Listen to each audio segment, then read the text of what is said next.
Hello YouTube, I'm getting ready to start on my next project. I believe this is going to be the last major project I got to build for this year's display outside of the actual setting up of the actual display itself. What this one's going to be is this is going to be the big church. My game plan is to essentially build a church that people can actually walk through. It's going to be 20 feet deep, 12 feet wide, and max out at about 13 to 14 feet at the top of the steeple. Well, my game plan is I'm going to be building it in multiple sections. The front half of the whole church is going to be kind of built completely, done as far as the siding, the whole 9 yards, everything on it. But it's going to come apart in four pieces. The sides and the back, just going to do raw framing, and then once we get it out there, then we'll stand the raw framing up, screw everything together, and then we'll just hang the siding on it. What I ended up doing is I ended up getting a hold of a bunch of used 2x4s, stuff that maybe had a couple screws or nails or something like that in it that you cut down and that kind of stuff, picked up super cheap. The other thing I also picked up is some privacy stockade fence that I got for free off the marketplace. It's all rotted, really not good for anything else, but it's perfect for a project like this to make it look like an old, nasty, dilapidated church that's sitting out in the very back of a old cemetery. So it's going to be ideal for this. So I hope you guys enjoy this video, and let's get started.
All right, this morning we're going to be setting the church up. I have somebody coming to say hi to me this morning. This is my little girl, Mavis. Say hi, Mavis. There it is. I got everything sitting out here. Everything's laid out. I got a friend that's going to be coming by to help me get it all set up. I have everything kind of laid out and the areas where they're going to go. It's just a matter of just kind of standing them up, pushing them together, screwing them together. Got all the stuff also sitting out here as far as I got the trusses. I got the main back rib for the trusses, some extra filler pieces for the siding. I also got this stuff right here I picked up. I don't really know what it is. I got it for free. It kind of reminds me of like roofing for like an RV or something. It's a very thick, heavy duty like rubber, which I think is gonna be perfect for the roof to help keep water and stuff out. Somebody's coming to say hi again. Say hi this time. She's not saying it. Then I got extra siding right here. He's also going to be bringing a few extra pieces just in case we need a little bit more. But the way I have this thing set up, the way I have it kind of laid out, this really shouldn't take us but maybe a couple hours to fully get set up and ready to go. Watch this. She's like my canine, but in a cat body. Come on. See that? Here, I'll stop. Ready? And now I'll walk again. Come on. Now I'll stop.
All right, so we pretty much got the structure fully up.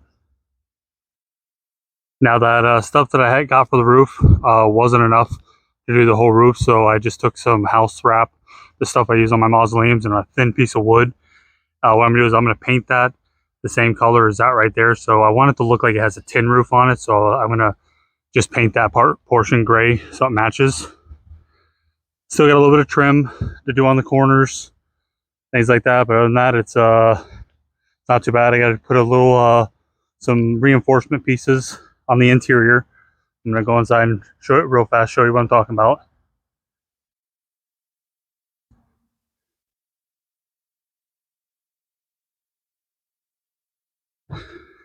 Now what I'll be doing is areas like right here where the boards that the fence panels are hooked to, because I was able to screw them to the top and bottom.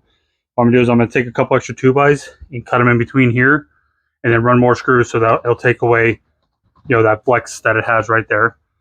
And the other thing we thought it would be kind of cool with doing the thin plywood up there, we'll put a couple breaks in it and kind of make it look like it's a bad spot in the roof. So as they're walking through it, everything else will look pretty good. But then as they get close to the door, it'll look like the roof is like deteriorating, almost like it's gonna like fall on them, kind of thing, just to kind of add to a little bit of the suspense of walking through this in the first place. So I'm gonna put some stuff up here to kind of make it look like it's actually falling down essentially. So that's kind of something we thought about doing, as kind of like an alternative on the fly, since I didn't have enough of this right here. But it's fully up. It's definitely not level. It's definitely not plumb. It's definitely not perfectly straight, but it does have the characteristics of a really old, nasty church that you'd see out in the middle of nowhere, maybe in an old cemetery or maybe in the back rural areas of somewhere. So it definitely has the look, which is essentially what I was going for. So I'm pretty pleased with it so far.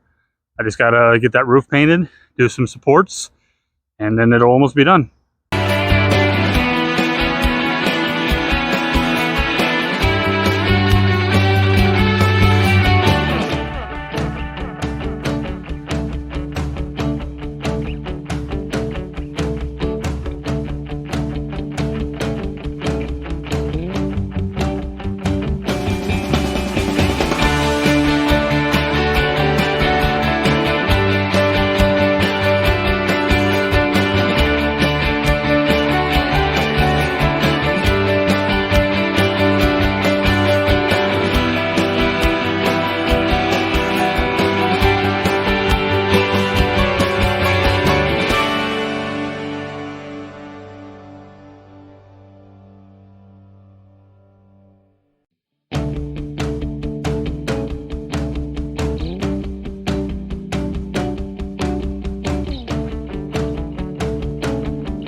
All right, I'm going to go ahead and consider this to be done outside of the lighting and the props themselves.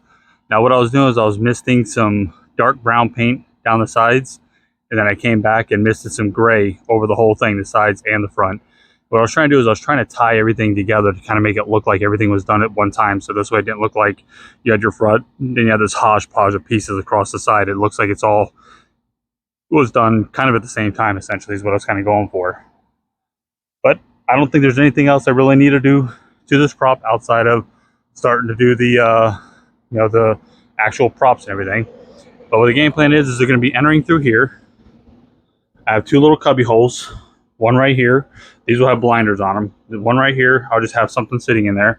Another one right here, and there'll actually be a person sitting in here. The person's role here is going to act for two reasons. One, just to kind of keep an eye on everything, just make sure nobody's messing with anything, because once they enter here, they're going to be out of sight. So it's going to keep it to, make sure that they're not messing with anything, trying to knock stuff over. And two, if you have one of the older kids that they want to give a little extra scare to, he can jump out, scare them, chase them out of here, whatever he wants to do, kind of thing. But the game plan is to put my pipe organ guy over here towards this corner. I'm going to kind of build like a little corner stage kind of thing. So it's going to be right in that corner. my 8-foot Dark Angel is going to go right here. I'm probably going to have a bench right here, and then maybe a couple things right here. I'm going to try to get it to where it's going to kind of lure them, kind of like this a little bit, so they go out the door. So when they come in, they're going to kind of turn this way, so it kind of keeps them well away from my stuff over here. And then they'll walk out, and like I said, if he wants to, he could jump right out and chase them right out from that little cubby hole right there. And then they'll come out and they'll go through the rest of the cemetery, which is going to be pretty much this entire front yard you see right here. Everything from essentially that fence all the way to this tree right here, and from about where I'm standing all the way to my driveway. This is all going to be one huge walk-through cemetery display. I will say this is the biggest prop that I've ever built for any of my Halloween displays, whether it's a display, event, or anything like that. It is the biggest. I probably won't make anything ever bigger than this. This was a bit much, but it was definitely fun to make. I definitely like the way it came out. It's definitely gonna be real creepy. I'm kind of curious to see how many people will actually walk through this thing, or how many people will be too afraid to actually kind of enter it, not knowing what's in there essentially. So that's gonna be a lot of fun just to watch. But I hope y'all enjoyed this video. If you did, hit that like button. Leave me a comment, tell me what you think of it. And as always, thanks for watching.